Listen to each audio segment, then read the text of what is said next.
I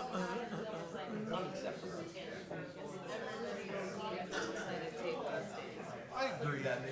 Cube got the last roll a while ago. They just don't make it anymore. I was using glue sticks, but those weren't working very well.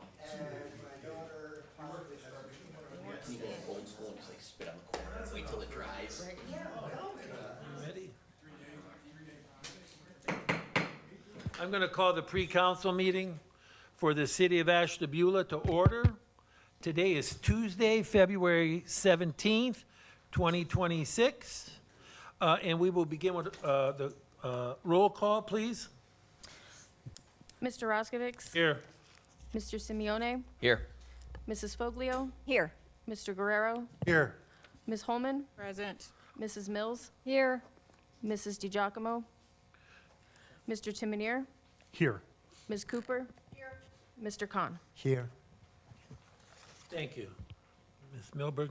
I see we have some visitors. Just to let you know, we have a new format, and the way the format works is we are going to have our pre-council meeting, usually goes to about 7 o'clock, and then once 7 o'clock comes, we will, we have a couple resolutions to present this evening, and then we have citizen comments and public input at that time, after those resolutions. So it'll probably be 7 o'clock-ish before, but we will be willing to hear you, and you will just address us for, on the topic of interest, and you have 5 minutes each person gets 5 minutes, okay?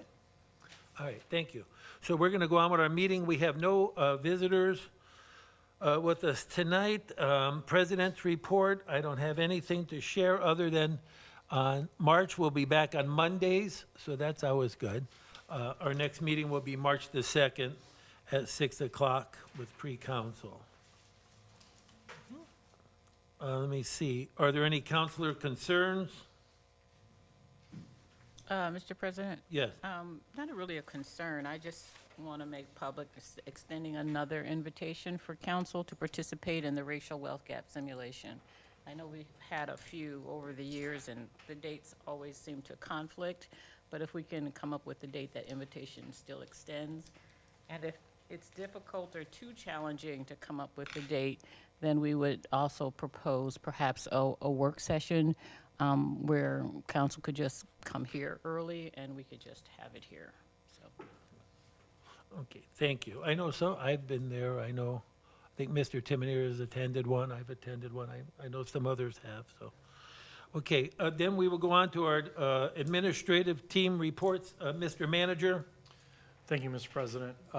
So I have some items to request for tonight. First is a ordinance to enter into a contract with Columbiana Chrysler Jeep Dodge for the acquisition of a Dodge Ram regular cab 5500 dump truck for the water pollution control plant in the amount not to exceed $67,339. And those funds will come out of 504. Next, I'd like to. Well, I'm going to move to add it to the agenda. Do we need to do that still? No, so. We don't because need to that's do that already been anymore? published on the agenda, I don't think you do. Okay, good. Now, That's the ones good. that I'm asking for tonight that aren't on the agenda, those would have to be for a future meeting? Or no? Mr. President, I don't know that it's necessary when, during the council meeting, you adopt the agenda. Okay. Then you will vote to add the matters to the appropriate spot on the agenda. Okay, So. so we don't need to do this, like. No, sir. we have Mr. to- Timonier just needs to, as he does, get the requests to the solicitor's office, and Catherine will get them drafted, and we'll put them on The agenda, the okay. next available agenda. Good to know, thank you. And that would be the same with the Mr. Khan's report too then. Once they're on the agenda, we're good to go. Thank you very much. You'll actually vote to approve it on the agenda like you would in pre-council. Right. Once you get to the council meeting, where there's that motion and the vote to adopt the agenda as published, Yeah. we just moved it to a different location. All right, good. All right, thank you. Mr. President, Yes, if I may, Madam Solicitor, could you just clarify for me, are we actually voting during pre-council meetings? You can. You don't, if there's something that council wants to vote on, you can vote on it during pre-council. pre-council is considered a regular meeting of council. There's minutes being taken now, and Streamed. it's being streamed to the public as the regular council meeting does. So, yes, ordinances and such you should vote on during council. But if there's something else, then yes, it can be voted on during pre-council. Thank you. Mr. Timonier, thank you. So next, I would like an ordinance to enter into a contract with Tussing Builders and Roofing Services to replace the northern roof section of City Hall in an amount not to exceed $29,110. And those funds will come out of Fund 412. The next is our final legislation to participate in the reconstruction of the West 48th Street Collins Boulevard State Route 84 project from Park Avenue to East 46th Street. This is standard language provided by ODOT. So this is the final, once we get this to them, everything's ready to roll. I believe they are selling the project in April, and then later this summer is when construction is supposed to begin. The next ordinances will come at a future meeting. Those top three will be on tonight's agenda. The next one is an ordinance to enter into a contract with Envision Group for the purpose of preparing the zoning and planning code update. So this is the company that is working on our master plan right now. This would now be the contract that would follow, that would go into our zoning. So that will come before you at a future council meeting. Next, I know we've talked about this several times. We finally got everything, I think, in place to make the repairs here at East 24th Street and Harbor Avenue. The traffic signal that was damaged during during a automobile accident. So it's an ordinance to enter into a contract with Lampion Companies to repair the damage and replace signalization at that intersection. $11,900. Funding will be taken from the Permanent Improvement Fund 412. However, because this was an accident, we do have the insurance company's contact information. We do expect to be reimbursed for the damages on that. Yeah. The next are two CRA applications, tax abatement applications that have come in. The first one is for Scott and Linda Lester, who are at 1021 Michigan Avenue. And the next one is for Damon Harris, who built a house at 3348 Brianna Court. And finally, I do need a voice vote on this. I have some reappointments and an appointment to various boards. I would like to reappoint Mary Church to the Port Authority with a term to expire January 22nd, 2029. I'd like to reappoint Mark Brockway to the Port Authority with a term expiring April 1st, 2029. And I would like to appoint Barry Schick to the Planning Commission with a term expiring on August 12th, 2027. Okay. And those ones I do believe I need a voice vote for. Yeah, we'll voice for those. And that comes at the, We can do that now. You can do that now. oh, we do it now? Oh, all right. The manager has a request to reappoint Mary Church to Port Authority, Mark Brockway to Port Authority, and Barry Schick to a new appointment to Barry Schick for the Planning Commission. Is there a motion, all in favor? Aye. Aye. Anyone opposed? We will make those appointments. I'm sorry, what? Yeah, When did you say Barry Schicks was over? 27. 27. That's not very long. No, so we have to stay in line with the current terms that are there, so that position he's filling into, that term ends there. So we'll just reappoint, if he wants to continue on the board, we would reappoint him at that time. Okay. So, thank you, Mr. Guerrero. All in favor? Aye. Anyone opposed? They would be appointed by a 6-0 vote to those committees. Thank you. Just a few announcements. March 26th at 6 o'clock, beginning at 6 o'clock, will be our second public forum for the master plan. That will be held at Kent State Ashtabula in the Blue and Gold Room, 6 o'clock again on March 26th, and we'll put information out on our social media. We just got the graphics and everything from Envision today to put that information out there.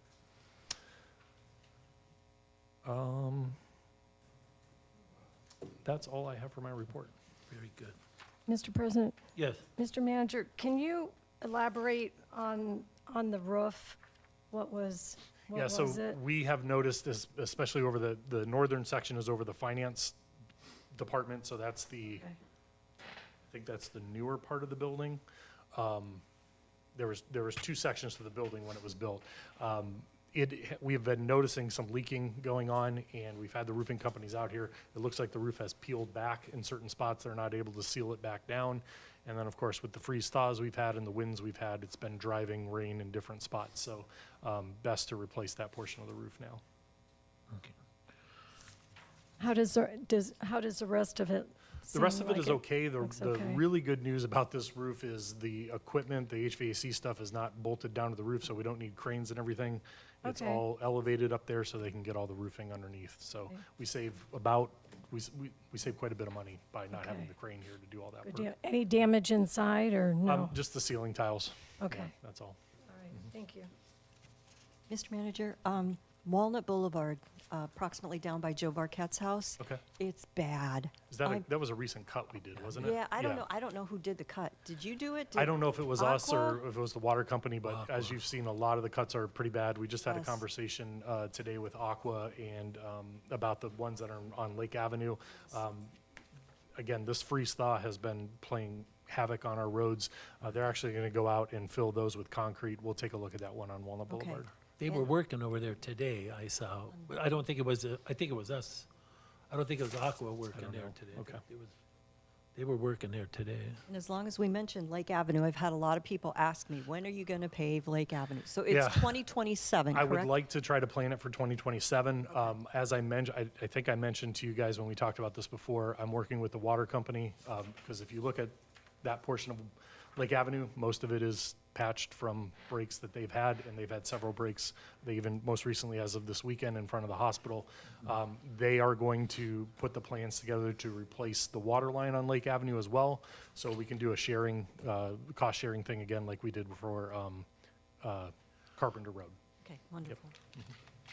And I just had two, the Envision is that the map that they showed at the last meeting? Remember they had a map about zoning and we were saying this and that? Well, so That that, what you're talking about there is more of the land use plan Oh, of how it okay. would come out. Zoning will mirror that. So the zoning contract that I asked for tonight is, like I've mentioned before, taking our current zoning book and burning it and starting over. Okay. So that's what that process is going to be. That would run through the end of this year and partial in the next year. And when you guys get the ordinance, you'll see that we have payment broken up over 2 years for that. I'm sorry, over 26 and 27 for that, Payment for, okay, to pay for that, for the zoning portion of the project, yes. all right. So it won't be, what we will receive won't be a final, No, what we receive will be the final of the master plan. So that will be the master update to the plan, master right, plan, yeah. right. After that becomes we redo then the the zoning. zoning will follow. Yes. Okay, thank you for Yep. clearing that up for me. And then the only other thing I would add, we have two more tax abatement requests. One, I don't know how I want to, after looking at those forms, we're talking about probably $800,000 worth of investment in just those two houses alone in the city. So that's certainly good to, And those are both, I think I noted it on there, those are both owner occupied. yeah, Those are not owner-occupied. rented. Yeah, Yep. yeah. So that's a big investment, two big investments, so we appreciate that. Okay, anything else for the manager? Okay. You know what, I probably should mention too, as I've said repeatedly at our meetings, we've been trying to stay up with the railroads about the underpasses. I actually, due to the work in Congressman Joyce's office and his staff, I had a call with the Surface Transportation Board. That went very well. I sent them the ODOT inspection that was done on the Lake Avenue Bridge. They had communication with CSX, who basically, like they've told us, told the Surface Transportation Board, they believe it's safe. They do not intend to have any more conversations with us about it, and that's the way it's going to be. Which is not surprising to me with CSX. They have been terrible to work with up to this point. I have done them a courtesy by asking them to mow their property over there next to the bridge every year. We're not doing that this year. I'm sure that'll be a good charge that we can do for them, because they won't mow it, and we'll go from there. Norfolk Southern, on the other hand, has been much better to work with. I contacted them about the Center Street underpass and the Main Avenue underpass. They immediately came out, it looked at both of those bridges. We're scheduling a call to go over what they found. They did say that they would do some work on the Center Street underpass in the meantime while they come up with a bigger plan. So NS has been much better to work with, and as a matter of fact, I know people don't think it's a big deal, but that yard that they have right next to the Main Avenue tracks, we had asked them, with all the work that we're gonna do down here, could they put a fabric fence around the fencing over there to kind of, you know, hide their materials there? And within a couple weeks, they had it done. So they've been a lot easier to work with than CSX. So the only thing that I can say about the Lake Avenue underpass is I have emails now from the Surface Transportation Board. I have emails from the Federal Rail Administration. I have emails from CSX, all saying that bridge is safe. So,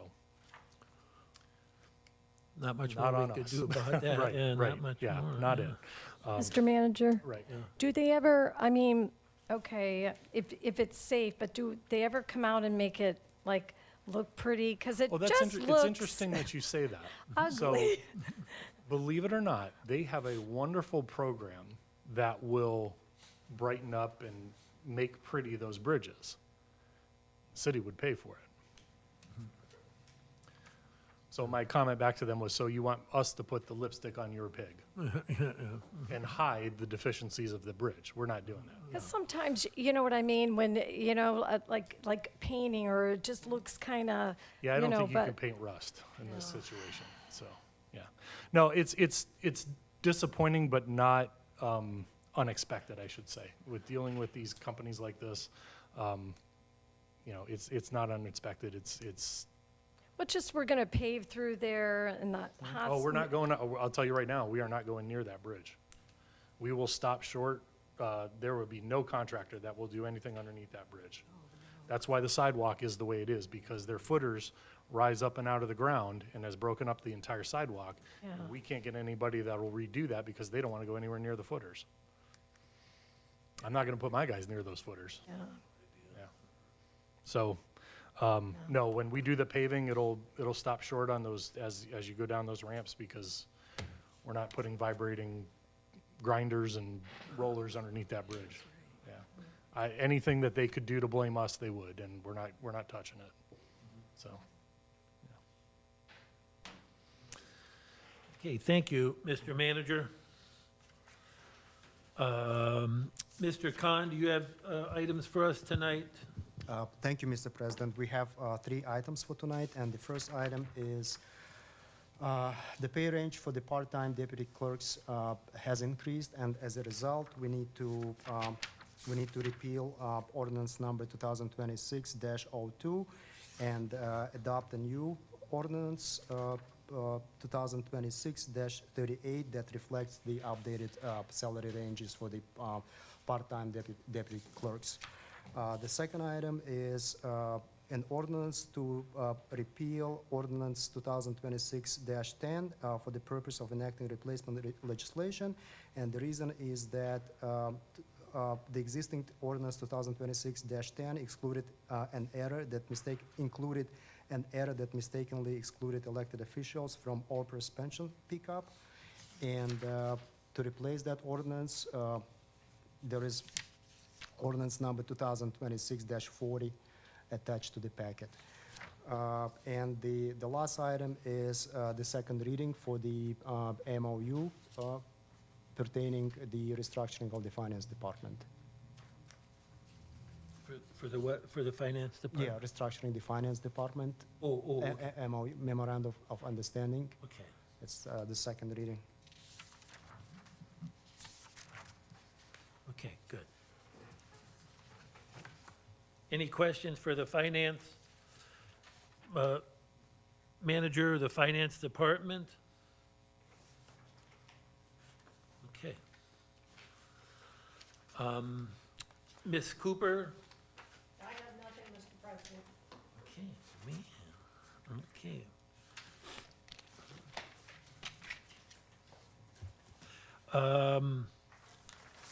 Ms. Milberg, you have anything for council needs to be aware of, or anything you want to share with us? Just the email I sent out earlier, the ribbon cutting ceremony at Shenanigans on Wednesday, March 4th at noon.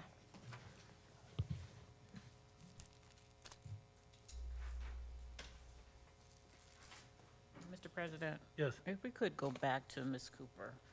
Ms. Cooper, I know you said you didn't have a report. However, during council, would you be willing to share that we do have some information or cards available for people who want to be educated about the e-bikes in our community? Would you make that announcement? Thank you. All right, very good. Then we have council committee reports, community development. I don't believe there was a meeting, That's correct. so, Mr. Manager? yes. The next one will be March 4th, and it's going to be Kelly Sposito from NEO Fund as the guest. Okay, And that's at 5:30 here. all right. Thank you. Finance and personnel, Our next meeting is this Friday at 8:30.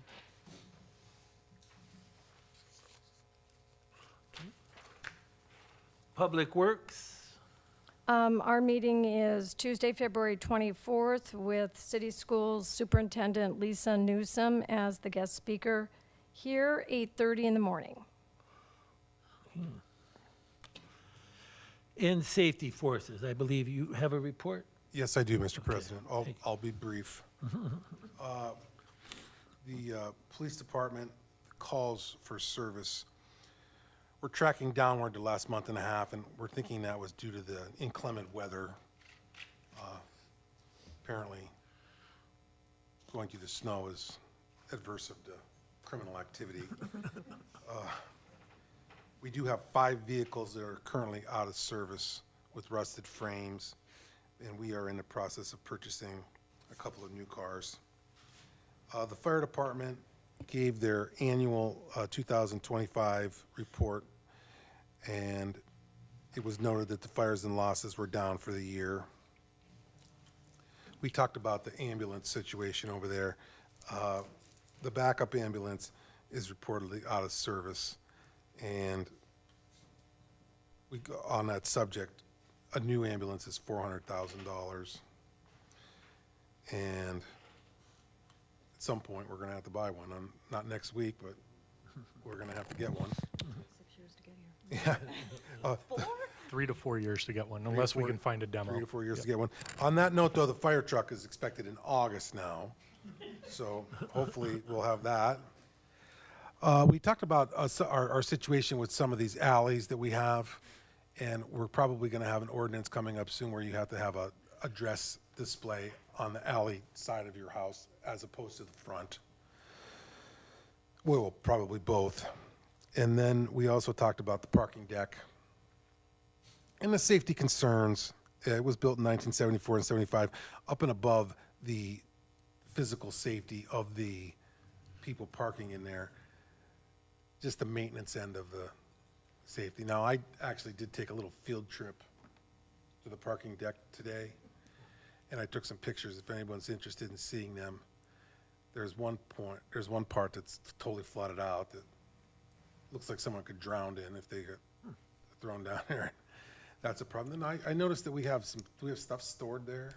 I On saw a one side, big mower, we have a fenced area on the one side. a Yep. fenced-in area on one side. There was probably, I counted about 25 cars in there.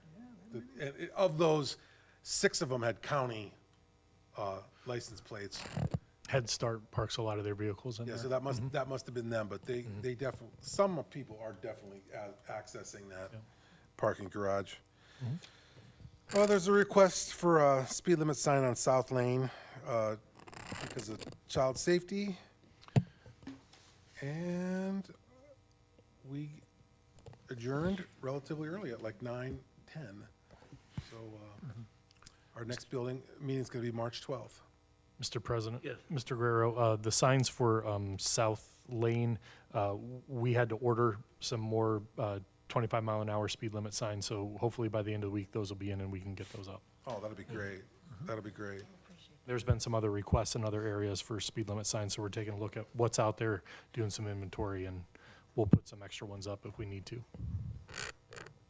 And the request for the addresses on the alleys, that'll be. Yeah, it's just hard for that. When we talked to the fire chief, they had some calls over there, and he said it was almost a two-person job, one person on the actual street, and sometimes the house isn't the same color from the front to the back, and it's just pretty difficult for them to figure out which house to get to in an emergency situation without the addresses. So we'll make that eventually you'll request an ordinance, and then that'll, I think you talked about bringing it out of committee for this Bring it meeting. out now? Yeah. Should we, I would definitely like to. Mr., can I ask one question on the addresses? Because it's, well, in Ward 4, there's tons of alleys. Specifically, that's what we're talking about. Yeah, and I'll get complaints, and then I ride my bicycle, and I'm counting houses, and that was a yellow and a whatever, and then I'm like, oh, I lost track, and I'm going in a circle again, and it's horrible. My question is, so if we do this, then do we give a time limit? And then if somebody doesn't We do actually- it, Not to interrupt you, but we actually discussed July 1st. and then if they don't put it up, is there, like a fee, a citation, or they get a warning? Does it have to be a certain area, a certain size for them to see, or So, is Mr. that what's in President, It there? would depend on whatever the ordinance says. So whatever council's desires are in terms of policy, that will determine how big the sign has to be and everything else. If it's not up by the deadline, then they could be cited for noncompliance, because it would Would be they a housing be, code okay. violation. Would they be notified like through mail, or how would they? The code enforcement usually does a letter. Okay. They usually try and hand deliver a letter, tell them what they're not in compliance with, give them the opportunity to get in compliance, and then if they don't, then they get cited into court. I mean, like, how would they know what to do? And like where to, Up to council. okay, If council wants to direct the clerk of council or the planning commission, the planning department to send letters to all of the affected residences, they can certainly do that. But that's up to council. I just didn't know how would they know and where to put it and like what size or, Mrs. Mills, where, those people that we're talking about, where do they, are they on a motor route? Do they get their mail in the back, or do they get it in the front to door? get their mail in the front. Front door delivery? Like a walk route? And some of them, depending on the alleys over there, they actually have the garages behind the house too, don't they? Right. Yeah, So yeah. it Not was- a lot of driveways over Right. there, so we always have the issues with the, for snow and the parking, and, yeah, it is a little cumbersome navigating through there. I have certain areas where the overgrowth will come, people aren't in the back as much, and you'll drive through and it scratches your car. I could tell you what time of year when the certain bushes come, and I know the phone's gonna ring because that's, when it comes through, so. Managing, like, you can't put it on a pole back there, or any of those utility poles, so it's gotta be, I don't know. I was just throwing out a couple questions. I didn't know if you guys had mastered that out yet. Mr. Groot, you want to bring that out of committee? I would like to bring that out of committee. Obviously, we have a little bit more Yeah, work to do. work to do on it, but, so the proper procedure here would be just to throw it out there? Request an ordinance? Well, Mr. President, I would suggest the request that if you're going to ask for an ordinance, that you have some details. Okay. Because I can draft an ordinance, but You in want- order to make sure it's what you want, it would be good to know what deadline you want, how big you want the numbers to be, where you want them located, how you're gonna notify people, so that what of that is necessary can be put in the ordinance instead of having to redraft it a second time. And Mr. President, I think Ms. Colgan actually had an ordinance for us, didn't she? She had a sample one. She had a sample of it, and I think it was adding it to the building code section of our ordinances where it talked about addresses on the front and then areas where there's alleys, She had one there. including addresses in the back. So I think she already did some of that legwork for If that ordinance is acceptable to council, then yes, ask that it be put on an agenda. And If I- there's changes you want to that ordinance, then please take it back to committee and make those changes, then bring it out of And I committee. think some of those changes were the date it starts and all that stuff, and some of the questions that Ms. Cooper brought up now with sizing and everything like that, we need to make sure that that's already in the ordinance, so that it just kind of mirrors what's. So we goes should on be the front. discussing that on March 12th. You can bring it And- back on March And, 12th. and then, is your crew gonna wanna have any input as far as where those signs go, or? I don't think so. The logical place would be either, I think almost all of those houses there have a back door, so somewhere near the back door, or if there's a garage that's closer, somewhere on the garage. I would say probably on the house, next to the back door, because that way we'll know who that garage, we sometimes might not know who the garage belongs to. Would it be overly cumbersome to have the residents notified? I don't know how many, I know there's quite a few alleys there, but I mean, Well, I think that's our best alternative, because even if we send these letters, Yeah. somebody's gonna say they didn't get they it, didn't, so. they right. didn't know or something. So I think that's why through July, and then our staff can take a sweep through, maybe in early June and say, okay, who's complied, who hasn't complied, and then, And I'm thinking that because we're doing this the proper way, we might have to even move that deadline to August it's fine. to give, because we're gonna go back to the meeting on the 12th, to get the specifics. It shouldn't take very long to draft. We should be able to, And no, and she did have that draft copy from another municipality. I think we just need to decide how big, what are those, like 3-inch numbers 2 that to are on the 3 side inch of a letters, mailbox? yeah.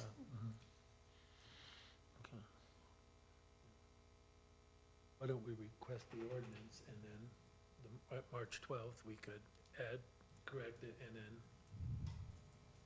but at least the ordinance would be started and we would have a base to go with? Well, she just said just the opposite of that. Oh, She said did it- you? She said it would be better to have all the details. First, and then First, at and March then- 12th. right, and if you Okay, got, good. if she brought a draft ordinance, then she's got it. And so Okay. it'll be easy enough to use that as a go-by then and just- make whatever changes you want during your committee meeting on the 12th. All right, good. So can you consult with her on that to make sure that we're not, thank you very much. Mr. President? Yes. So, and for Terry, is this commercial too? So these are for businesses and residential? I would imagine anybody back to that Anybody alley, that- yeah. Yeah. Okay. Because I think, isn't there some like Main Avenue, some of those ones that, there are some alleys? I don't know if those are established alleys, though. I'd have to look. Okay. Okay, all right. Anything the ambulance has to get to, I mean, is what they're Yeah, So they can see referring it. to, you know. Yeah. all right. Mr. President, Yes, Mr. Guerrero, has it come up yet, any additional conversation around the parking deck on Main Avenue? And the reason I asked is because someone reached out to me saying if the Shea I'm not sure when the date is for the Shea to be completed, but once it's up and running and folks start coming out to attend events, might it be good to keep that parking deck for the additional parking that might be needed? Has it come up, or has there been any conversation? Well, actually, it was discussed pretty much in a lot of detail, but the reality is that it's 50 years old and there's a real good chance it's a tear down. It needs a ton of work.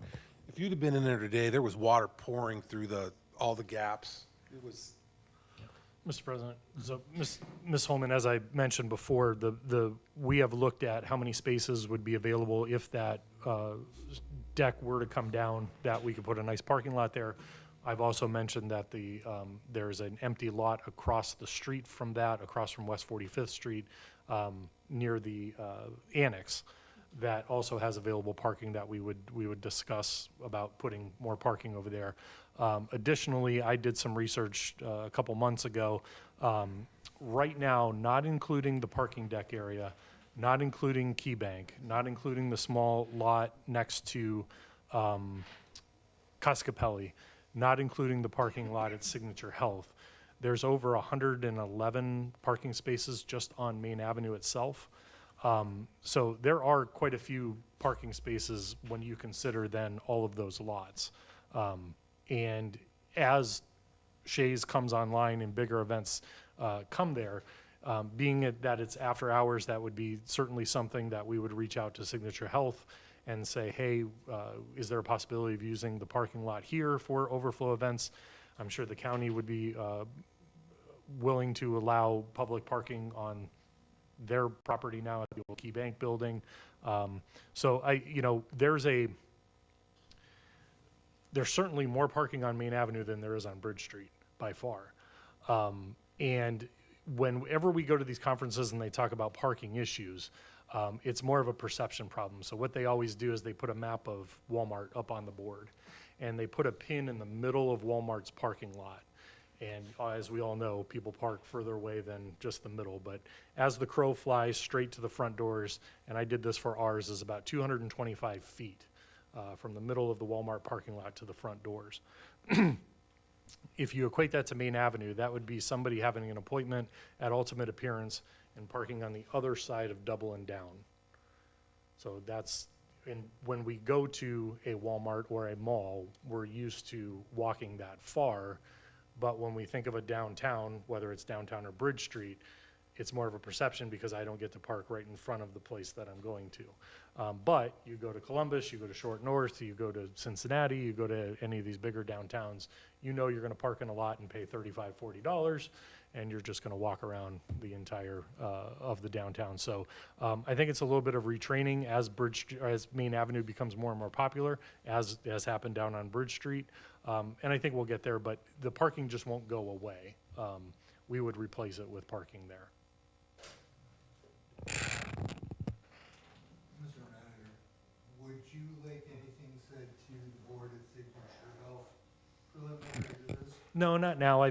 We have a lot of legwork to do before we're there. First off is finding funding to do what we'd like to do. Because not only taking it down, I don't think taking it down will be as big as redoing it to make a parking lot there. I think that's where most of the expense is going to come. Yeah, take it down. Okay, very good. Anything else?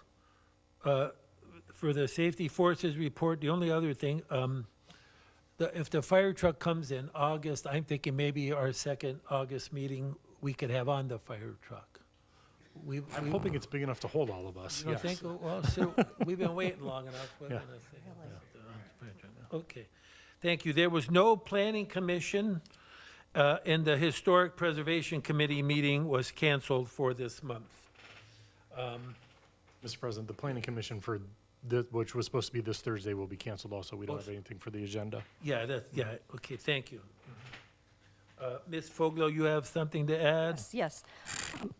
Our Memorial Committee met on Tuesday, February 10th, and we are finally ready to bring two things out to council for it to be done. One is the Morrison Corvette sign, which will be placed at all entrances to the city. I think I gave everyone a packet quite a while ago when we were discussing it. So we are ready to do that. The manager will be replacing all three signs, which would add the Morrison Corvette to it, along with the Urban Meyer sign and the Connie Schultz sign, so that they all match. So I would like to bring that out of committee and get that on the agenda for the March 2nd meeting. I have an ordinance here for the Urban Meyer sign, and we can just, interject and, Yes, ma'am, if you'll get with Catherine, she'll Yes. Okay. help you. I will do that. Yes, ma'am. Okay, so You gonna- I'd like to make the motion to bring it out onto council floor for, So we have a motion to bring out the Morrison sign, adding the Morrison sign, and we have a second. Any discussion? All in favor? aye. And anyone opposed? It's nice that we have so many famous people here Yes, that we absolutely. need to keep adding signs. That's a really a good problem to have, I think. Okay, so the second thing that we're ready to bring out is I gave everyone a dedication plaque plan from the Monas family. They have their sign all done. They were absolutely wonderful to work with. This will be placed at the pickleball courts, I believe, on the right side before you go into the pickleball courts. They will pay for everything. They have the wording. We okayed the wording. And they would like to get this done, so I'd like to bring this out tonight, but I would like to ask that when it gets on the agenda, if we could bypass 2 readings, because the family has to actually order this, and it's gonna take like maybe 10 weeks, and we need to get it, they want to get it in by the June 20th pickleball tournament. So if I could bring that out of committee for vote. I'll make that motion. And I'll second it. Any discussion? Kim Yes. and Terry on this committee, I thank you for that, because it was originally brought to me, and we went through all this, getting this committee again, and I know you did a lot of work on this, and Mr. Monas did a lot down there, and Yes. Yes, the when he family. passed, it was just a lot that everybody was going through, very sad, so I think this is going to be awesome. So this is exciting. So you would like this moved on tonight's agenda for 1 reading, or March 2nd, 1 reading? March 2nd, 1 reading. March Yeah, 2nd, because we okay. have to do the ordinance between now Okay, and for 1 then. reading for March 2nd. Right. Okay, we have a motion and a second. All in favor? Aye. Anyone opposed? Okay, we will add that to the March 2nd agenda by a 6-0 vote. And Okay. I thank council so much. These two, this family, Monas family, was just so wonderful to work with. They did everything that they were requested to do and more. And Mary Kay Davis and Kay Shack on the Morrison sign did an awful lot of work. So, thank you so much for that, and they're very pleased. Good. Thank you. So is there any discussion of old business or on the legislation for second reading? Is there any discussion for the good of the order? Mr. President, Yes. just a warning, as we get these warmer freeze and thaws that are going on. I just got a text message from the fire department that our guys had to rescue a dad and 3 kids off of the ice behind the hospital. So, it looks like it's safe, but that ice, it's thinner and thinner, especially on that river. It moves quite a bit down there as it starts to break apart. So please, please, please be careful. Ice is never completely safe. Know what you're doing, but best to just avoid the ice altogether if you could. Mr. President, piggybacking on that, yesterday, my husband and I were out looking for driftwood because we needed driftwood for the church to decorate. And we were down on the back of Walnut Beach, where it's terrible back there, and there was actually a man walking on the lake with a stick. And so please don't walk on the lake, especially now. Especially now, when it's- It's shifting so much right now. And as we get winds from storms that are predicted, that'll get more and more unstable. So, yes. Mr. President, Yes. this is a question for Ms. Solicitor. With our new agenda format, and when we're seeing new business, old business, is it old business or is it unfinished business? I'm just asking for some clarification around that. Mr. President, it can be either one. I think on the agenda, it's old business, but old business would be unfinished business.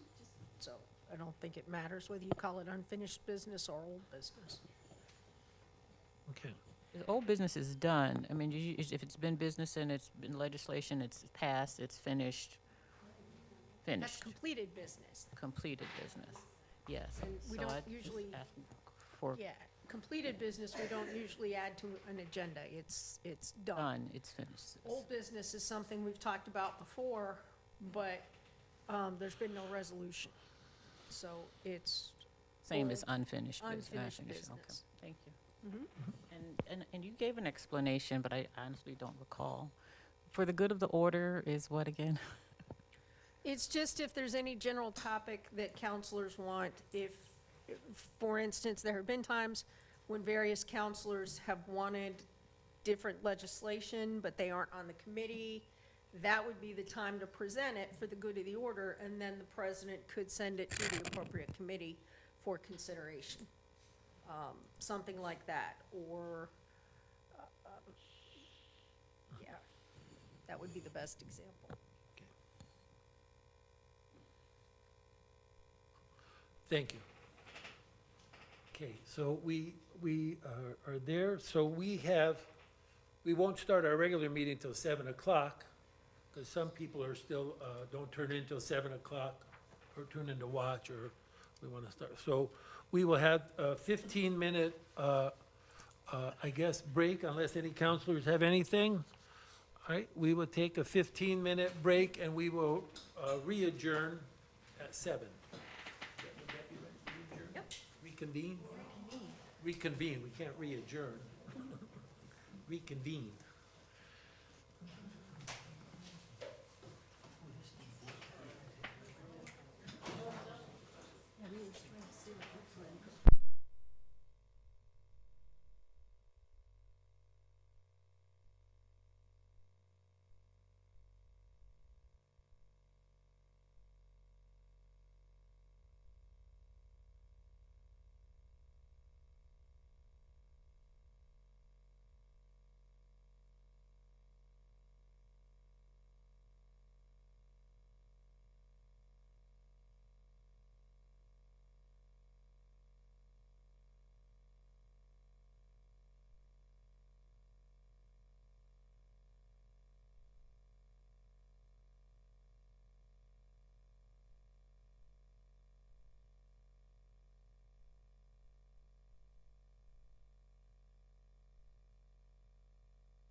Yeah, yeah, oh, yeah, sure, you're always welcome. Hate to but- miss all the fun, but, you know, I explained that all to my family. exactly. Yeah, you feel free to leave if you like.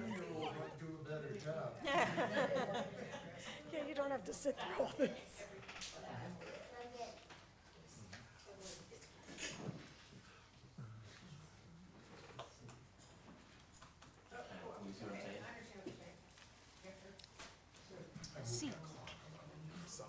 Yeah, yeah, thanks. Yeah. Cecilia, do I have to read the resolutions too, since he's doing that? Okay, thanks. I'm going to call the regular city council meeting for the city of Ashtabula to order. Today is Tuesday, February 17th, 2026. At this time, if you would please stand for the prayer and the Pledge of Allegiance. Heavenly Father, we ask you to let your inspiration precede this council's actions and all present here today, and your assistance further us so that every word and work of ours may take its beginning from you, and so begun, may through you reach its completion. Amen. Amen. I pledge allegiance to the flag of the United States of America and to the republic for which it stands, one nation, under God, indivisible, with liberty and justice for all. Will you please call the roll, Ms. Milberg? Ms. Holman, Present. Mrs. Mills, Here. Mrs. DiGiacomo, Mrs. Foglio, Here. Mr. Guerrero, Here. Mr. Simeone, Here. Mr. Roskovich, Here. Mr. Timonier, Here. Ms. Cooper. Here. Mr. Khan. Here. Thank you. May I have a motion to excuse Mrs. DiGiacomo from tonight's meeting? So moved. Second. We have a motion by Ms. Holman, second by Mrs. Mills. Any discussion? All in favor? Aye. Anyone opposed? Mrs. DiGiacomo will be excused by a 6-0 vote. We have read our sunshine law certification. At this time, we will have the reading of the legislation.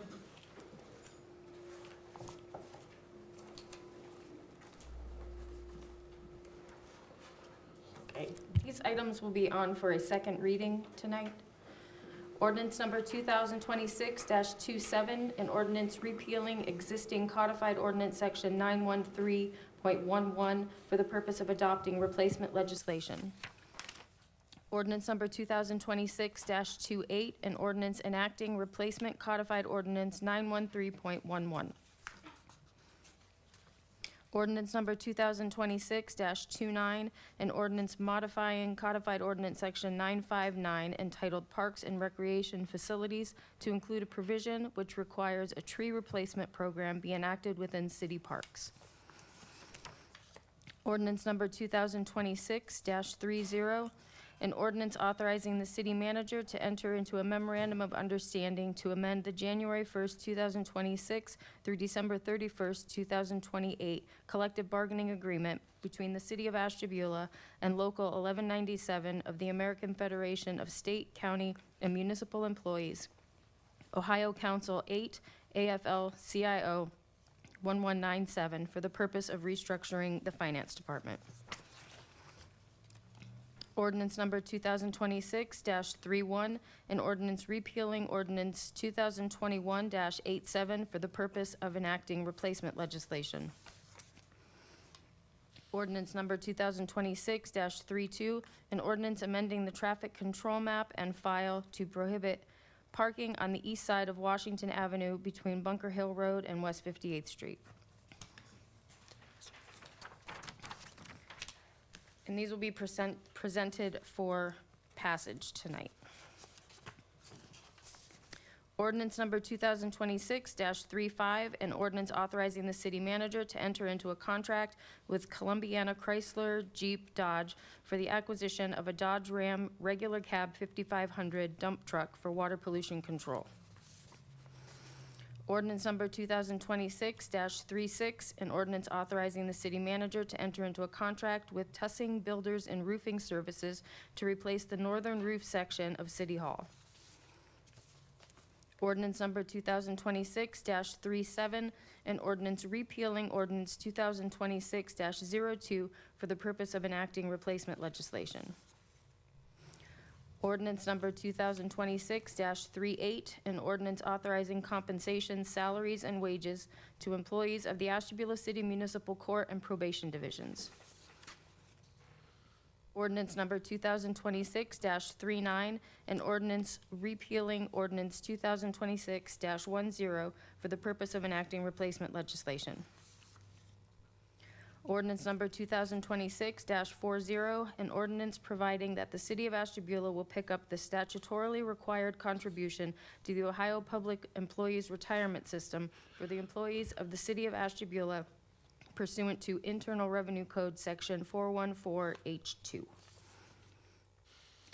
Ordinance number 2026-41, an ordinance enacting final legislation to participate in PID 120923 for reconstruction of West 48th Street, Collins Boulevard, from Park Avenue to East 46th Street.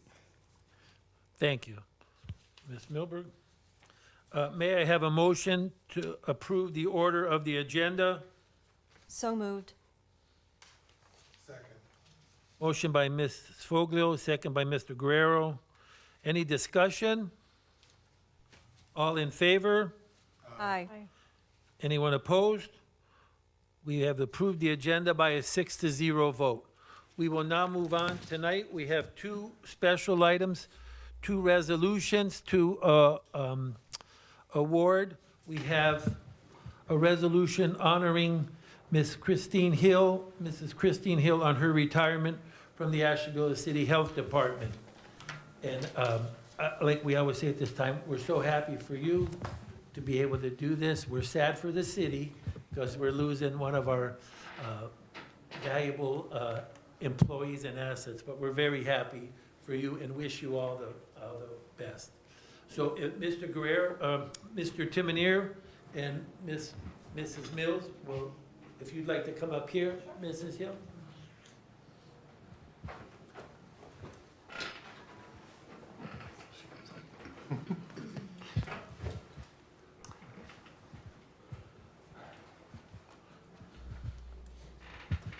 So we're here today to present you a resolution from City Council and the City Administration. I, for one, truly want to thank you for your service.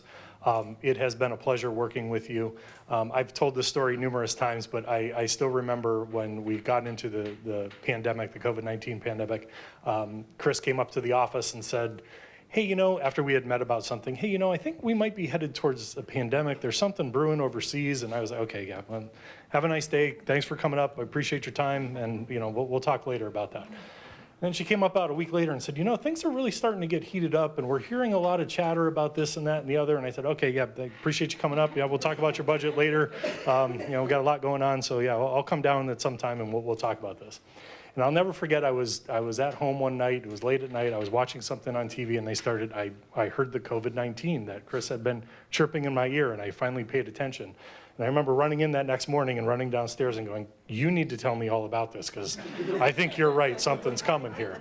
And all along that way, Chris had guided us not only as administration and what I should do and the best practices for our employees, but the best practices for the citizens. And I hope no health director ever has to go through what we went through with that pandemic.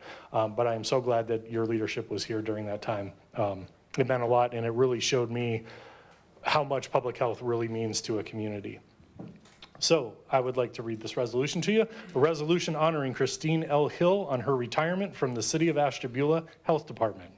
Whereas it has come to the attention of this City Council and these public officials of the City of Ashtabula, Ohio, that after more than 28 years of service as Health Commissioner of the Ashtabula City Health Department, Christine Hill is retiring. And whereas Commissioner Hill has served honorably with the Ashtabula City Health Department, interacting with all departments, city council members, city employees, and the citizens of Ashtabula through good times and bad, her work ethic and dependability are admirable and appreciated by those that count on her day in and day out. And whereas Commissioner Hill was hired as the Health Commissioner for the City of Ashtabula Health Department on the 21st day of April, 1997. I graduated high school in 1995, by the way. So, Commissioner Hill has led the department through 3 different locations in the city, 4 different medical directors, and 5 different city managers. Commissioner Hill's leadership and guidance has made the Ashtabula City Health Department the most trusted health department in the county, according to the 2022 through 2025 Ashtabula County Community Health Needs Assessment. They always have the data to back up what they say, which is amazing about the health department. Whereas Commissioner Hill's career has reached beyond the city borders, she directed, motivated, and guided her staff and the residents of the Ashtabula City through the COVID-19 pandemic. Her tenure with the Ashtabula City Health Department has witnessed many public health events, including the attacks on 9/11 and the increased focus on emergency preparedness and response, anthrax, white powder, SARS, H1N1, Mpox, Ebola, and Zika. In addition to her 24/7 public health emergency response, she has worked with various partner organizations and provided expertise and volunteerism to numerous local events such as the annual RAM Clinic, the Longest Day of Play, Healthy County Ashtabula, and the Fatality Review Board. Whereas Commissioner Hill implemented countless policies and procedures for the department, in addition to writing the department's foundational plans such as the Ashtabula City Health Department's strategic plan, workforce development plan, performance management and quality improvement plan. She has spent countless hours dedicated to countywide planning such as the Community Health Needs Assessment, the Community Health Improvement Plan, the County Emergency Management Plan. She led the Ashtabula City Health Department to achieve National Public Health Accreditation status. She created a culture of professionalism with an emphasis on continuous quality improvement in meeting the mission, vision, and values of the Ashtabula City Health Department. Her governance and wisdom of the division within the health department will be missed.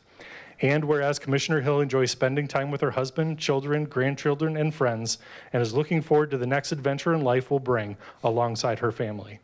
Now, therefore, be it resolved that this city council and these public officials of the city of Ashtabula, Ohio, do hereby convey to Commissioner Christine Hill our sincere congratulations on your retirement, and thank you for your commitment to improving the health of our city and community.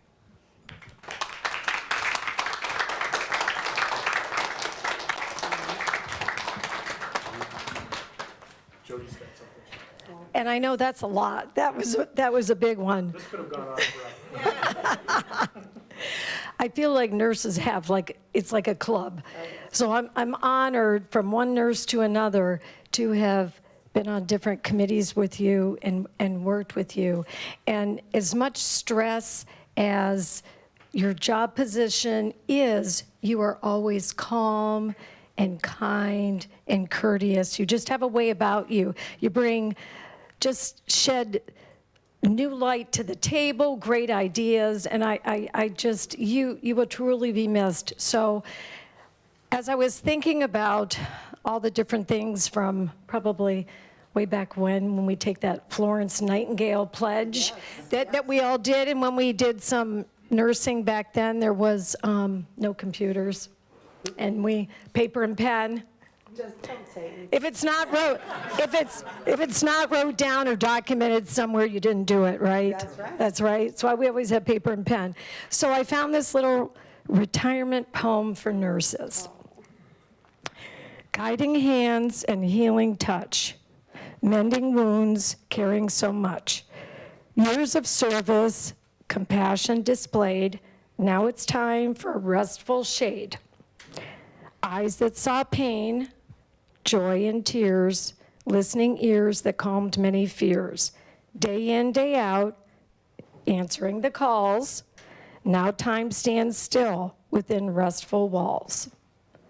Nurse's heart always open wide, with every patient standing by their side. Retirement's call, a new chapter starts. Thank you for your selfless heart.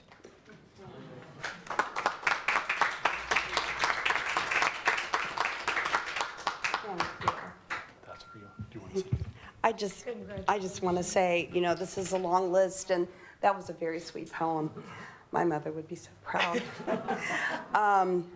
You know, this was a long list, but I didn't do it alone, you know? I have great support, these folks behind me, my family in the front row, my staff in the second row, citizens, just countless people, my Board of Health. You know, you just can't do it alone. But Ashtabula has always impressed me. We can do it. So I don't care what is put before us, because there will be things, but we can do it. So thank you all for recognizing me. I really appreciate it. Thank you.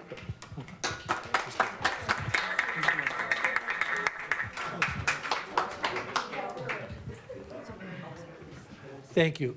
Mr. Tucker?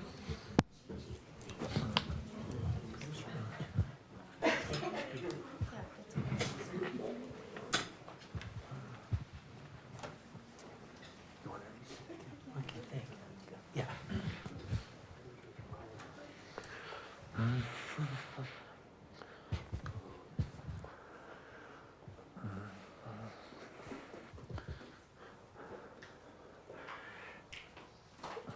We're going to have a resolution of appreciation for Mr. Earl Tucker, who has served on the Citizens Park Board for over 20 years.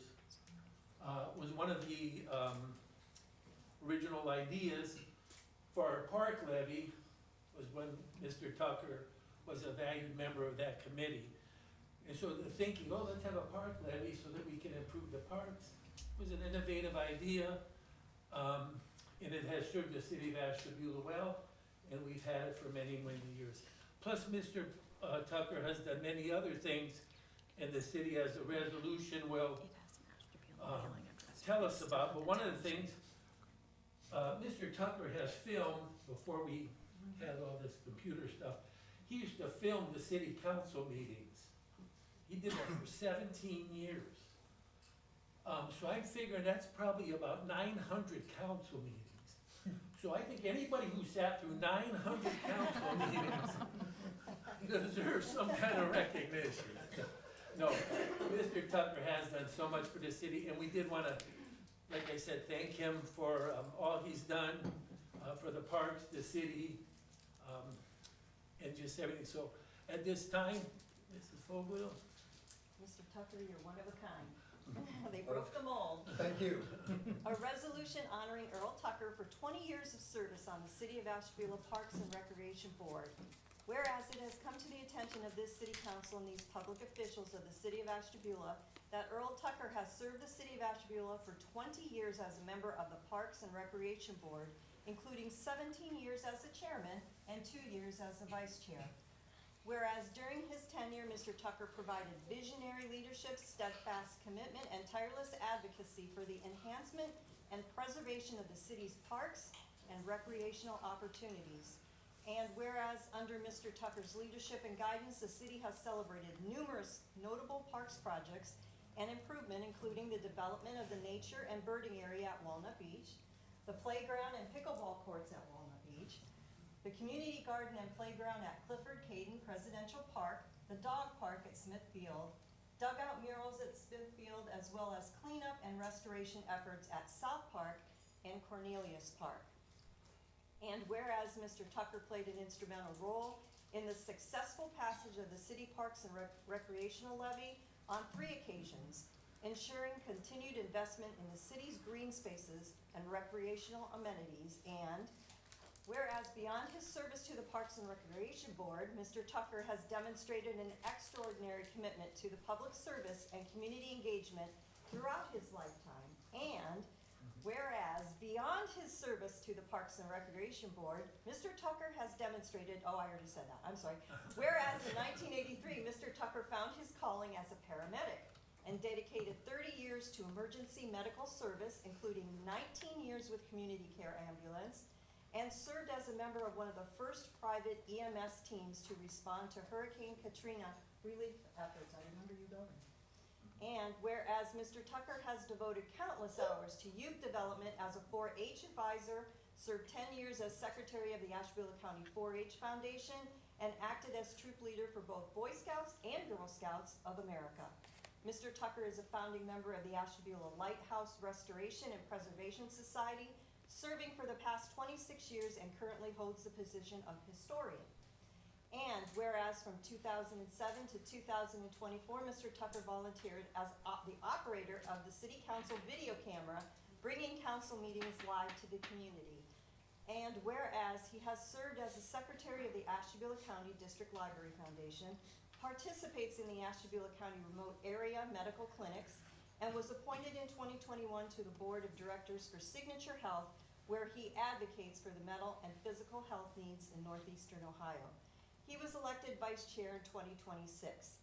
Now therefore be it resolved that the City Council and these public officials of the City of Ashtabula, Ohio, do hereby convey to Earl Tucker our heartfelt gratitude and appreciation for his years of service and dedication to the City of Ashtabula.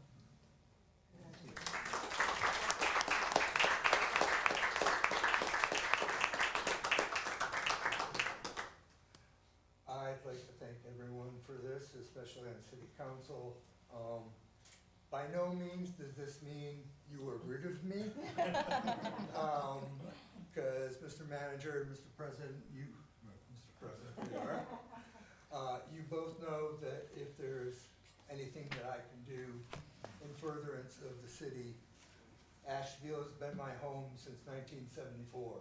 And won't be my residence until they carry me out in a cardboard box. So I'm here, but I thank you both all very much. Thank you.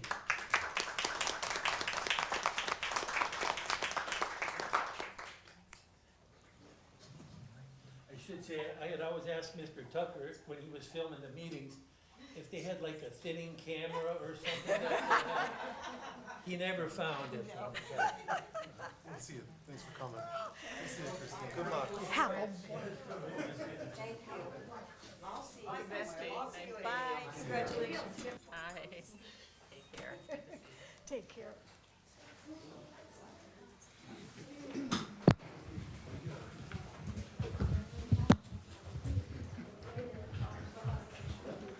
Okay, are there any communications for council this evening? Oh, I'm sorry, that's right. May I have a motion to approve Resolution 2026-33? So moved. Second. Mrs. Mills moves, Mrs. Foglio seconds. All in favor? Aye. Anyone opposed? We will approve that resolution by a 6-0 vote. May I have a resolution to approve 2026-34? So moved. Second. Mrs. Foglio moves, Ms. Holman seconds. Any discussion? All in favor? Aye. Anyone opposed? That resolution has passed by a 6-0 vote. Thank you. Okay. So there were no communications for us to council tonight, so we have come to the citizen comment section of our meeting. Any citizen who would like to address council, feel free to. Please approach the podium, state your name and address, where, you know, some Ward 1, whatever, something signifying where you live for the record, and share with us your concerns, and you will have 5 minutes to address the council.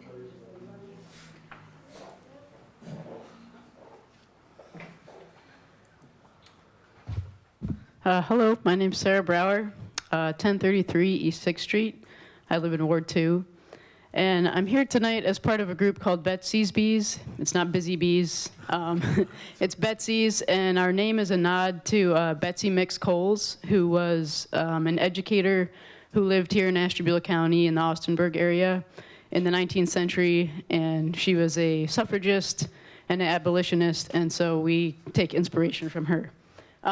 We're basically just a group of concerned citizens that get together to lament the state of the world right now. But I sent you all an email a couple weeks ago talking about immigration and specifically something called 287G agreements. And I'd like to just talk about that a little bit more. So basically, like, regardless of where you stand on immigration and how that should be managed in this country, right now we have a situation where the enforcement of immigration is basically violating the Constitution. rampantly on a daily basis.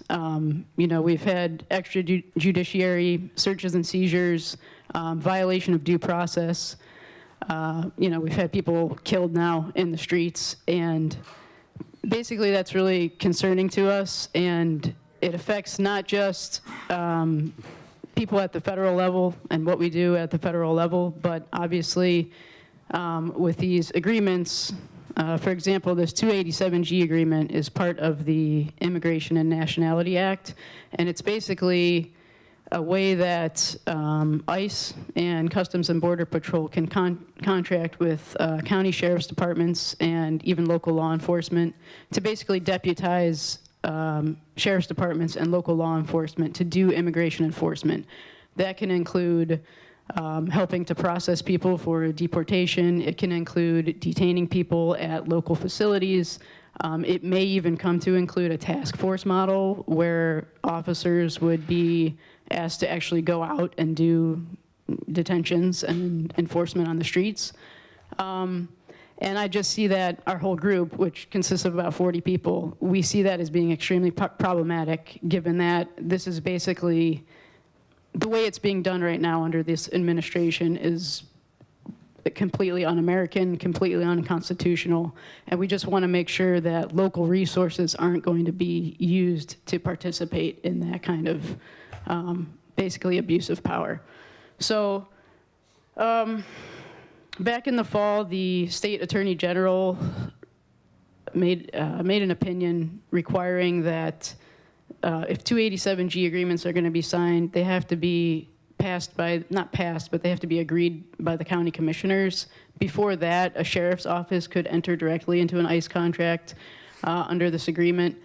So it's hard to say what will happen with this, if it will be used here. We don't know what's going to happen. We don't know where ICE is going to be deployed next for these raids that they're doing.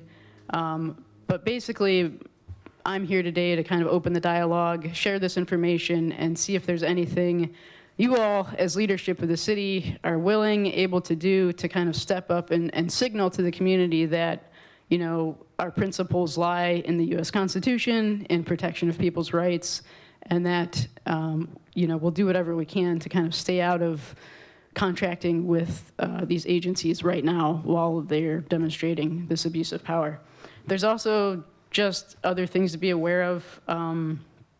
There's 3 bills that were just introduced in the Ohio House, and they're called the cooperation package, but basically they're bills that kind of, in addition to 287G, would create more legislation around requiring local contracts with ICE to enforce immigration. So there's House Bill 26 that would require state and local authorities to cooperate with the federal government in the enforcement of immigration laws, to prescribe funding reductions for noncompliance, and to declare an emergency. There's another one, House Bill 200, that would basically, again, just require local cooperation in immigration enforcement and withhold funds from those who don't cooperate. And then there's House Bill, and that one also, I think, puts harsher criminal penalties on people who are detained, who are here undocumented. Yeah, so it would make them state felons. And then there's House Bill 281, which would basically require hospitals and mental health centers to grant federal immigration agents access to their premises for enforcement operations, which goes against all tradition of how immigration enforcement has been done. So, and I'd just like to point out that, am I past my 5 minutes? Okay, well, you get the gist of it, but one last thing is that, the way it's being done now in this horribly abusive way, it has been less successful than what was being done in previous administrations where, basically only people with criminal activity were targeted or deported and detained. And so it just, yeah. I'm basically asking for your help to do whatever you feel is the best route. I did send you in that email a template ordinance. Oh, and one more thing. I know, sorry. Okay, 10 seconds. The city of East Cleveland just passed an ordinance similar to the one that I sent you as an example, but they actually passed it, and so I'm trying to get a hold of it right now. I'm trying to get a hold of them so I can send it to you so that you could look at that. But it's basically an ordinance that they passed saying that they're not going to contract with ICE, and they were going to do everything possible to not help with immigration enforcement unless required by law. Okay, thank you. Thank you very much. Thank you, sir. Would anyone else with your group would like to talk? Maybe, no? Go ahead. Mhm. Yeah, so I'm also with the group. I don't actually live in the city. I live in Pierpont Township, but our group is countywide, and Okay. really Can you is share- that? Oh, sorry. share your Yeah, name? sorry. Andrew Holden. I'm in Pierpont, Ohio. Oh, that's right, yeah. And our group, like I said, is a countywide group of concerned citizens, and we're really trying to reach out to all facets of local government to see what we can do, like Sarah said, to combat some of these things that we've seen in Minnesota and across the United States. It's really a tragedy. And, you know, just sitting here tonight, I see all the hard work that you all do to make this county a better place.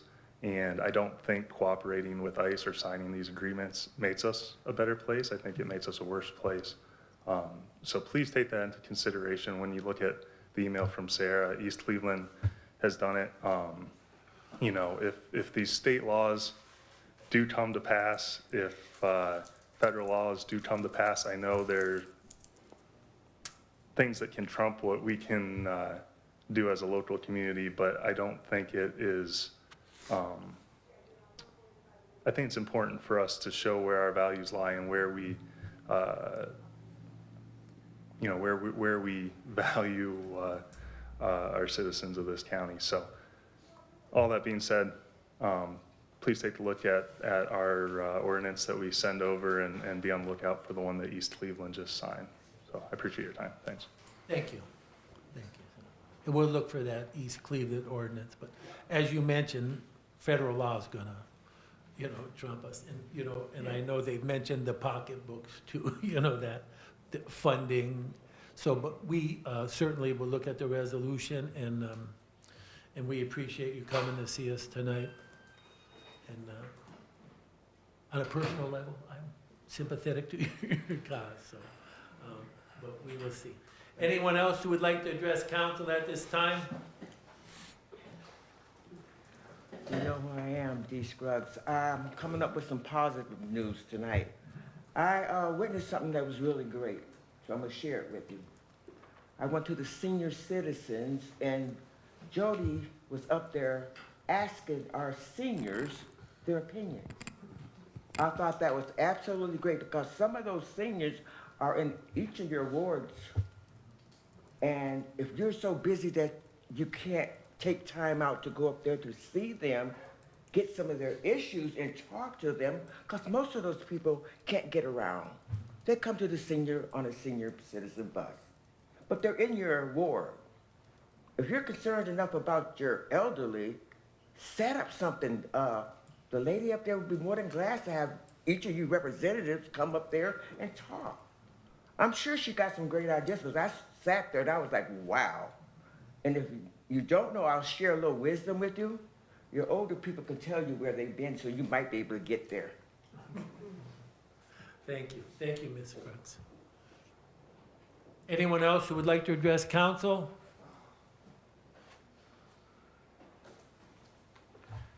Gary Stuyvesant, Columbus Avenue. Top of my list in everybody's mind right now is the roads. So I gotta ask, 2 years ago, we had the big major project on Columbus Avenue. I was promised the next year we'd get the northbound lane done. That's a big question. I wanna throw this out there. I did say something to Mr. Grario a while back. I've never seen in the city, all the years I've lived here, I've never seen what a lot of the townships do, and that's tar, chip tar. So I'm throwing that out there, maybe to look at it. And driving around where I live, just today, since the snow started to melt a little bit, there's like 6 streets that this could benefit from. 11th Street, 13th, 15th, 16th, 17th on the west side. They did 17th on the east side of Columbus last year, or 2 years ago. Garfield, where Darren lives. And the cost factor is 40 to 50% less. A lot of my contractors that did business with me, instead of grinding and doing a complete resurfacing, which is big money per mile, you know that, the cost factor to do a 24-foot wide street to tar and chip and not necessarily give the third layer tar is about 25 to 45,000 a mile. So it's a lot less. The longevity of the street, these streets that I just named, could be saved for another 5 to 8 years instead of going through the process. If you drive down like 13th and cross over on Garfield, that's not a real high traveled street. They did the tar and chip and tar on 534 going into Geneva on a Lake a few years ago. A lot of citizens complained about the dust. You got $1 million motorhomes going down there into that park. Yes, there's dust and stone on a high traveled street, but some of the streets like down in Ward 2 and some of the other wards, they're not that highly traveled. So I don't know if it might be something with legality too, instead of bringing stone and tar into the city. So that was the biggest thing. And again, is Columbus Avenue. I know the city had to pick up the northbound side. Aqua did the southbound, but it's really taken a hard hit, Jim. So second thing, the light at the end of Columbus Avenue, Austin that lives across the street from me, he brought that up to me and to you guys. So he said to mention that again tonight. He's sick. When you come up to the top of the hill, Lake Road and Columbus Avenue, it's a death trap. I mean, if you're sitting facing north on Columbus, you literally got to sit through a green light sometimes because people's just buzzing back and forth. The red light doesn't mean nothing down there anymore. I've complained about the speed on Columbus Avenue, and I got stopped by an officer because I didn't completely stop at the four-way stop by the old Saletti store. So he says, you know, you're the one that's calling complaining, so, you know. So it was egg on my face, but I did obey the rules a lot more now that I got stopped myself. So the light does need something, either some extra shades or something, or a brighter bulb or a bigger street light. I noticed some of the intersections have a little bit brighter red light. And then last is just a note of appreciation, if anybody's listening and watching. Our Public Works Department, all you guys that serve on the city above and beyond, especially the time of year that we're facing, that we just went through January, February, I can't give enough praise to the garbage men and the street workers. I went down and actually delivered some donuts down to them just to show my appreciation, and, you know, walk out and just a handshake to the guy driving a garbage truck and slinging the trash. It means a lot to them. So I want to offer my sincere thanks for what they do, because I walk out of a cold house, and, you know, it's Saturday and they're working, you know, because of the holiday or whatever. But again, back to the streets, if we could maybe start looking at that. So that's it. Thanks. Thank you. Mr. President? Yes. Just if I could touch on that. So 1 year we did try the chip and fog. So within our community, I didn't feel like the chip seal where you still had the flake would be worth doing. So we did the chip and fog. So it's the tar down chip and then tar on top of it. Geneva uses that a lot. So we did try that here. And if you guys recall, we were going to do that out in Ashbrook and they threw a fit that they didn't want that. And so we went the other way. So I think we ended up doing it in most of the alleys in Ward 4. And I thought there was an alley in Ward 2 that we did it on as well. Geneva City and Geneva Township. Yeah, so both of them, but Geneva City, and I've talked to the manager out there about how well it's worked. And you're right, you have to catch a road at a time where it's not deteriorating to the point where this actually just seals it up and gets you another 5 to 10 years out of it by doing it. Unfortunately, we have a lot of those roads that are beyond compromise that we're trying to do. I've mentioned before here, the Columbus Avenue, we really got to tackle the concrete sections of the Columbus Avenue. It's not just that 4 feet of the asphalt that's in the middle. So we're trying to find the funding out there to actually tear all of that apart and redo the road correctly. We had mentioned in pre-council a little bit, Lake Avenue, This winter has been terrible with the freeze thaws. We have another one coming this weekend. But we're working with Aqua now, that Aqua wants to replace the line in Lake Avenue, so we can do a program there. Not this year, but hopefully next year with Lake Avenue. Lake Avenue will consume a lot of our paving budget. And right now, council, I've given them a preliminary list to look over for paving. Because we have carryover for West 19th Street to finish this year, and the participation in the Collins Boulevard, which we've gotten that dollar amount down significantly. We don't have as much as we've had in the past to do paving throughout the city.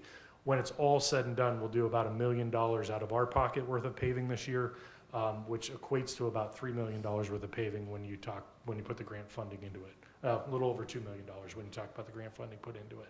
So, yeah, we did. 1 year we did, I want to say it was 3 or 4, and it might have been limited to the alleys that we did it in. I thought it worked well.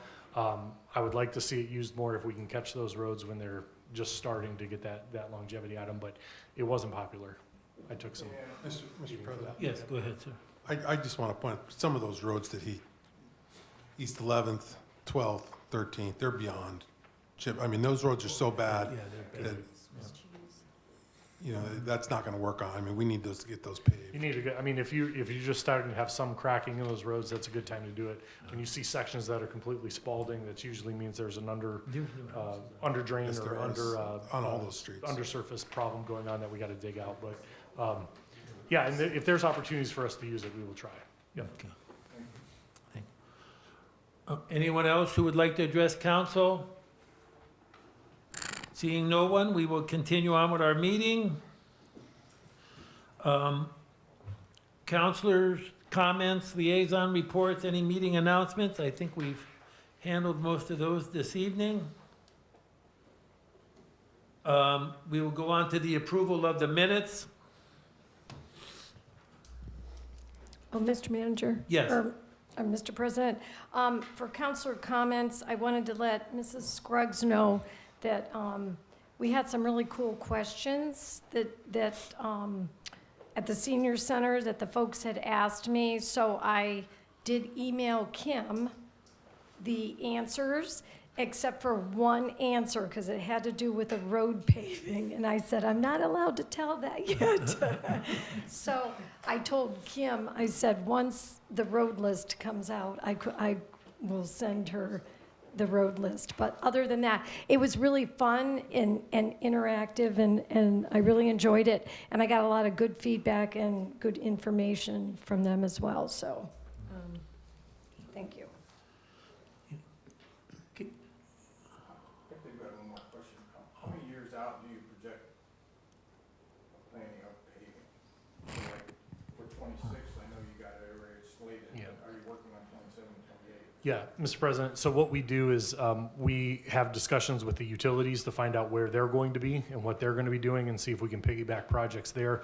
And then I want to say it's probably time for us to do another update, but I want to say it was 3 years ago, we did an inventory and a street rating list, and we work off of that. So we take input from the council, staff input. Garbage guys are great at telling us, where things are falling apart.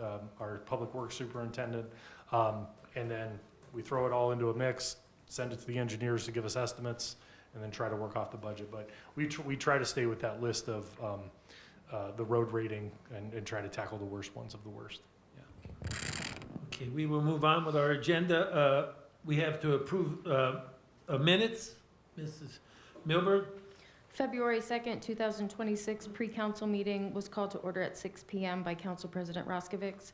Present, Mr. Roskovich, Mr. Simeone, Mrs. Foglio, Mr. Guerrero, Ms. Holman, Mrs. Mills, and Mrs. DiGiacomo. Officers present, City Manager Timonier, City Solicitor Cooper, Finance Director Khan, and Clerk of Council Milberg. May I have a motion to approve those minutes? So moved. Motion by Mrs. Foglio, second by Mr. Roskovich. Any discussion? All in favor? Aye. Anyone opposed? They will stand approved by a 6-0 vote. February 2nd, 2026 regular council meeting was called to order at 7 p.m. by Council President Roskovich. Ward 3, Counselor Holman offered the opening prayer, and the Pledge of Allegiance was recited. Present, Mr. Roskovich, Mr. Simeone, Mrs. Foglio, Mr. Guerrero, Ms. Holman, Mrs. Mills, and Mrs. DiGiacomo. Officers present were City Manager Timonier, City Solicitor Cooper, Finance Director Khan, and Clerk of Council Milberg. I will move on the minutes. Second. Mrs. Foglio was second. Is there any discussion? Seeing none, all in favor? Aye. Anyone opposed? We will approve the minutes by a 6-0 vote. We will now go on to the new business. Do we have to read the ordinances again? We will read these ordinances again. These are the ones we're going to pass this evening, right? I guess, yeah. Yes. On first reading, yeah. Ordinance number 2026-35, an ordinance authorizing the city manager to enter into a contract with Columbiana Chrysler Jeep Dodge for the acquisition of a Dodge Ram regular cab 5500 dump truck for water pollution control. Ordinance number 2026-36, an ordinance authorizing the city manager to enter into a contract with Tussing Builders and Roofing Services to replace the northern roof section of City Hall. Ordinance number 2026-37, an ordinance repealing ordinance 2026-02 for the purpose of enacting replacement legislation. Ordinance number 2026-38, an ordinance authorizing compensation, salaries, and wages to employees of the Ashtabula City Municipal Court and Probation Divisions. Ordinance number 2026-39, an ordinance repealing ordinance 2026-10 for the purpose of enacting replacement legislation. Ordinance number 2026-40, an ordinance providing that the City of Ashtabula will pick up the statutorily required contribution to the Ohio Public Employees Retirement System for the employees of the City of Ashtabula pursuant to Internal Revenue Code Section 414H2. Ordinance number 2026-41, an ordinance enacting final legislation to participate in PID 120923 for reconstruction of West 48th Street, Collins Boulevard, from Park Avenue to East 46th Street. Thank you. May I have a motion to handle tonight's items in consent agenda format? So moved. Second. Motion by Ms. Foglio, second by Mrs. Mills. Any discussion? All in favor? Aye. Anyone opposed? We will handle the consent agenda format by a 6-0 vote. May I have a motion to waive the reading of the legislation in its entirety? So moved. Second. Motion by Mrs. Foglio, second by Ms. Holman. Any discussion? All in favor? Aye. Anyone opposed? We will waive the entire reading of the legislation. May I have a motion to waive the charter requirements of 2 readings? So moved. Mrs. Foglio moves. Second. Mrs. Mills will second. Any discussion? Will you please call the roll? Mrs. Foglio? Yes. Mr. Guerrero? Yes. Mr. Simeone? Yes. Mr. Roskovich? Yes. Ms. Holman? Yes. Mrs. Mills? Yes. We have waived the 2 readings by a 6-0 vote. We will now vote on the adoption of the legislation. Please call the roll. Mrs. Foglio? Yes. Mr. Guerrero? Yes. Mr. Simeone? Yes. Mr. Roskovich? Yes. Ms. Holman? Yes. Mrs. Mills? Yes. All items of, up to 2026-41 have passed by a 6-0 vote. There are no items for first reading, so we will move on to the items that are on their second reading. Would you please read those items? Ordinance number 2026-27, an ordinance repealing existing codified ordinance section 913.11 for the purpose of adopting replacement legislation. Ordinance number 2026-28, an ordinance enacting replacement codified ordinance 913.11. Ordinance number 2026-29, an ordinance modifying codified ordinance section 959 entitled Parks and Recreation Facilities to include a provision which requires a tree replacement program be enacted within city parks.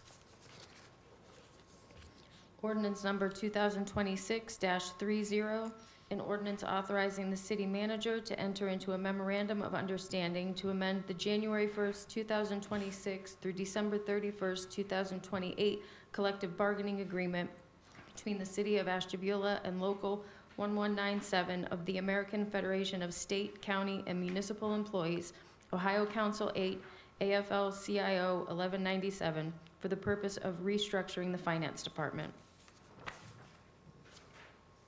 Ordinance number 2026-31, an ordinance repealing ordinance 2021-87 for the purpose of enacting replacement legislation. Ordinance number 2026-32, an ordinance amending the traffic control map and file to prohibit parking on the east side of Washington Avenue between Bunker Hill Road and West 58th Street. Thank you. May I have a motion to handle these items in consent agenda format? So moved. Mrs. Foglio moves. Mr. Roskovich will second. Is there any discussion? All in favor? Mr. President? Yes. I just had one question. On the tree legislation where the city manager or designee establishes and enforces standards for selection, planning, and care, is that already set up? Mr. President, there's actually a whole section in the codifieds dealing with trees. So it's kind of already established within the codifieds themselves. Okay, so you pick out whatever it is? There's Okay. legislation that says what the native species are and different things like that, I believe. If not, I mean, it would be, we would Okay. choose native plants. And then where it has like administer and approve sponsorship programs, do we already have that set up? Well, it's kind of what already happens when somebody comes along and wants to donate a tree or do anything like that or support funding for that. We've accepted some of those. I think Andover Bank for a little while did that with Smithfield. We have some trees over in Smithfield that they donated to us. So if somebody wanted to, I don't know, do you have an application, or if somebody wants to, I mean, I know you're not gonna plant them until, one goes down, but if somebody wanted to do that for a loved one, or is there? I think that would go through the memorial committee. Oh, good idea. Okay. Tag, you're it. Thanks. Thank you, Ms. Smith. Any Okay. other discussion? All in favor? Aye. Anyone opposed? We will hand consent agenda by a 6-0 vote. May I have a motion to waive the reading of all this legislation in its entirety? So moved. Second. Motion by Mrs. Foglio, second by Mrs. Mills. Any discussion? All in favor? Aye. Anyone opposed?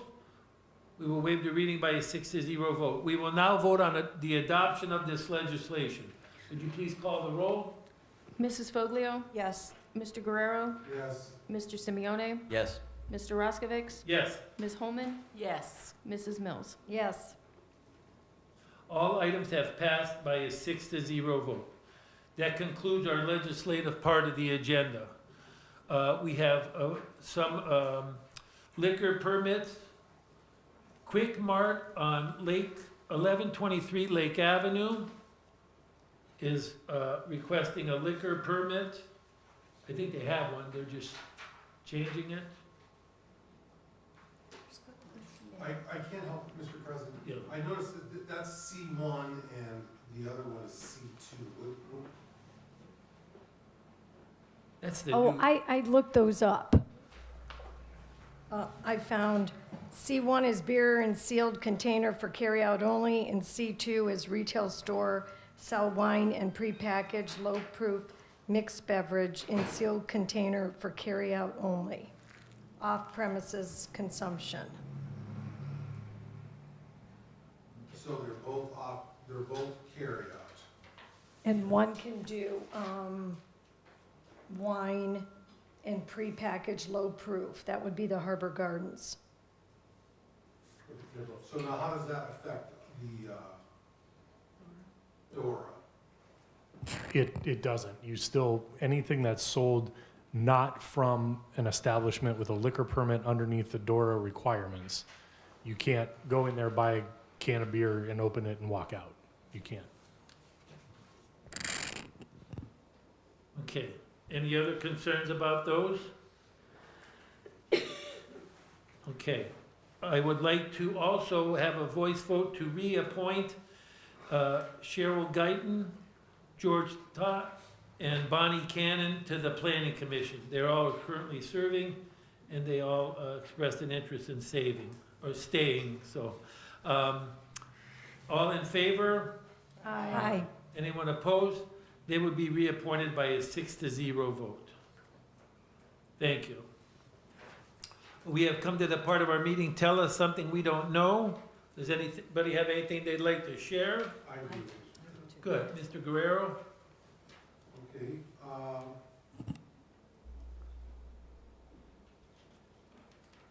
the 75th anniversary of the Garden Trails Garden Club recently took place. Huh. And the president, Joanne Sorbella, announced that the club was awarded a National Garden Clubs Plant America grant. Partnering with Lakeshore Park, the club received $1,990 to replace trees destroyed at the park in the winter storm of 2024. Garden Trails Garden Club celebrates 75 years of continuous community service to Ashtabula, Ohio. The club has been involved in beautification charity to the homeless and children in foster care, as well as projects with the Young Men's Christian Association, community gardens, and after-school discovery programs. Although they are only a club of 27 members, their spirit is strong and their desire to serve the community is unwavering. They believe that projects such as this instills pride in our community and brings people closer. Garden Trails Garden Club sponsored the Blue Star Memorial at Lakeshore Park in 2014 and co-sponsored the Flags Over Route 11 with veteran volunteers. Plant America Grant Program, sponsored by the National Garden Clubs, Inc., offers grants for local garden clubs to fund community beautification, restoration, and educational gardening projects. To be eligible, garden clubs must be members of the National Guardian Clubs Incorporated. And, 75 years, that's kind of a big deal. Yeah, that certainly is. Thankful for them. Thank you, Mr. Guerrero. That was a lot I learned. I appreciate that, really. Good. Okay, go Mr. ahead, Ms. President. Vogel. Tomorrow is Ash Wednesday, so that means our fabulous fish dinners at the Our Lady of Peace Parish will start this Friday at the Community Center from 4 to 7. You can go on the website. There will be a menu, and you can come in and dine or take out. We also are going to be celebrating Winter on the Water on February 28th from 2 o'clock to 8 o'clock, starting at the Carlisle's Pavilion. So you can put on your mudans, if you don't know what those are, it's long underwear, and come down to the Carlisle's Pavilion. They'll have cocoa and cocktail trail, which is interesting, event passport, and the shopping is going to stay open late that night. And March 2nd, or the month of March, is Developmental Disabilities Month, and I will have something more to say on March 2nd. But on March 2nd, we will be here at council meeting, but they will be lighting up the lift bridge orange for that month. There will be a soiree at the Riverbend Hotel in the Lift Bar, so if you don't want to stand outside, you can go up to the Lift Bar and watch the bridge be lit up.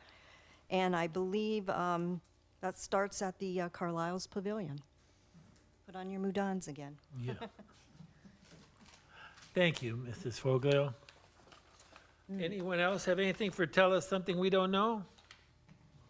Mr. President? Yes. Just a word of thanks to the Ashtabula County Treasurer's Office. They were here today doing remote collection. Over 300 people came in today and paid their tax bill, and we saw an increase over at City Hall of people coming in to pay their income tax. So today was, I guess, tax day, you'd say, and so really appreciate that outreach and convenience. I was in here paying my own property taxes, and several people made the comment of not trusting the post office. I could not believe that that was the reoccurring theme of most of the people that came here today. So I think they have a couple more remote collections, and of course, we are here to help in the finance department. Mr. Khan's staff is here to help with your income tax needs. Mr. President? Yeah. A couple of weeks ago, I was asked to obtain information about biker safety, and I just wanted to let the public know that I have obtained through the Department of Transportation or through the State Patrol cards talking about how to bike safely in the state of Ohio. Ms. Mills has some of those cards, and Ms. Holman have some of those cards. So if you want information on safe biking on our sidewalks and streets, it's not permitted on our sidewalks, please get in touch with those councilwomen, and they will gladly provide them. And if we need more, just let me know. Okay. Thank you, Ms. Cooper. Mr. President, I also want to announce that most of you know that it's still February, which is still Black History Month, and the Hubbard House Underground Railroad will be having a ceremony, an annual recognition event on Saturday, February 28th at 11 o'clock a.m.